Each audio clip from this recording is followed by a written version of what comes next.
大家好啊！歡迎大家收睇商機連線啊！我係節目嘅主持人阿 Sam 啊。繼續講關於保險從業員。第一集講咗關於增加你嘅點喺 YouOnline 嘅平台可以做到呢樣嘢。第二樣嘢可以列出你嘅好多嘅 hashbond 你嘅服務 YouOnline 亦都可以幫到你。第三樣嘢 YouOnline 亦都有個功能係俾附近啲人揾到你之後咧 send 一個WhatsApp、WeChat 同你傾偈，增加你同周圍嘅人。總括嚟講，今日所講嘅最後一個就係小區經營啊。保險通常大家咩都做，你全世界都做，其實好難嘅。保險業係一個服務性行業，你唔可以每一個客見一日，咁一年就365個客。你有可能我成日覺得一樣嘢就係你會唔會將啲客行翻自己嘅地區啊？即係你可以走過區嘅，但係個問題你走過區搭個車都1個鐘。係你覺得如果你想做得好嘅，一日如果能夠見到6個客嘅，你點可以周圍走咧？梗係翻自己棟大廈啦，係咪啊？有陣時我哋去外國見客都係嘅，我哋將啲地區嘅客咧 group 埋一齊嚟做，效率高嘛。我冇理由今日又上去法國嘅北面，然後之後做南邊，再上翻嚟又咁啊，淨係搭車時間都嘥咗你。而家我哋做嘢要開始有效率，要做得好好嘅服務，將服務成為我哋最主要賺錢嘅原因，唔係話個產品。如果淨係靠個產品係冇咗個服務，慢慢地我哋就會俾人淘汰㗎啦。點解會俾人淘汰啊？因為你嘅存在感已經係冇用啦。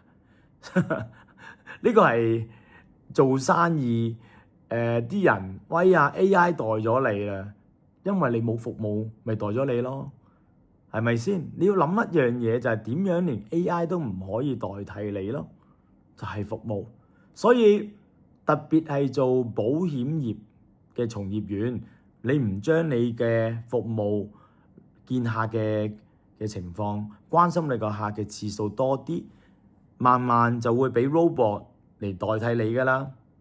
所以 YouOnline 產生咗呢個平台，唔係令到你哋可以即係買多啲唔同嘅保險，係增加你哋嘅同客之間嘅關係。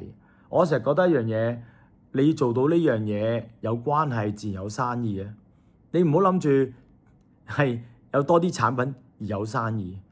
大家都開始覺得 robot 可以代替 sales， 其實係冇乜可能嘅，除非個 sales 係好懶。好啦，今集我有少少嘅 hashtag 想同大家分享咧，子女讀書嘅保險咧，人工保障嘅保險咧，寵物嘅保險咧，健康嘅保險咧，身家嘅計劃都幾得意喎。我幾中意有個人工保障保險，其實即係點啊？係咪即係話人工保障你有 minimum， 但係我有冇 maximum 咧？人工係要自己爭取嘅喎。如果你係人工保障，永遠都係一樣嘅咩？你都諗住都係比較消極少少係嘛？